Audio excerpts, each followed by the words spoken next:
PTI mission नूर अजानें देने का programme बना रही, और यूँ कह लें अदालतों से मायूस हो गए, अवाम से मायूस हो गए, लेकिन अपने रब से मायूस नहीं हैं। और जो रब की तरफ मुतवज्जे होता है, अल्लाह की बारगाह में अर्ज़ करता है, अल्लाह से लौ लगाता है, मेरा रब उसे खाली नहीं लौटाता। अज़ानें देने का मकसद तवज्जो इल्लल्लाह है, अल्लाह की तरफ मुतवज्जे हो जाएं, बाकी सारे मामलात छोड़ छाड़ के। हुक्मरान इससे खौफज़दा क्यों?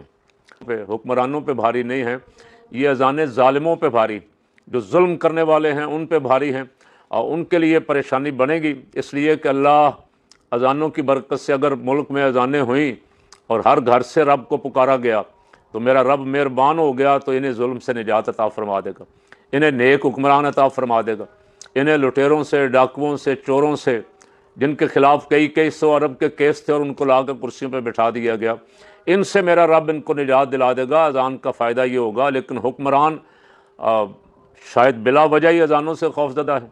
अज़ानों से, नमाज़ों से, दुआओं से किसी इंसाफ पसंद अदल परवर हुक्मरान को तो खौफज़दा नहीं होना चाहिए। हाँ, अगर कहीं दाल में काला काला है तो उससे ज़रूर फ़िक्रमंद होना चाहिए। तहरीक इंसाफ अज़ानें शुरू कर रही है, अब 20 को छतों पे चढ़ के अज़ानें देंगे, इससे बरकत होगी इंशाअल्लाह। अल्लाह की रहमत होती है जहाँ अज़ान होती है। मैंने पहले भी अर्ज़ किया था कि शैतान वहाँ से भाग जाता है। अब बहुत सारे दोस्तों ने कमेंट्स किए मेरे वीलॉग के नीचे कि आपने औरतों को भी कह दिया कि औरतें भी अज़ानें दें, तो शायद आपको समझने में गलती लगी है, आप ज़रा उसे दोबारा सुन लें। औरत को अज़ान का नहीं कहा, लेकिन मैं अब कह रहा हूँ कि औरतें भी अल्लाह की तरफ मुतवज्जे हों, नमाज के ज़रिए, ज़िक्र इलाही के ज़रिए, दुआओं के ज़रिए।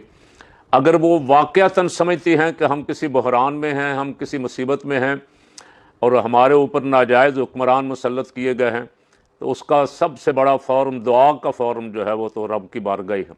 अल्लाह रब्बुल आलमीन के हुज़ूर अर्ज़ करें कि या अल्लाह हमें निजात दिला दे, और जो हक़दार हैं पाकिस्तान में उनको हक़ मिल जाए।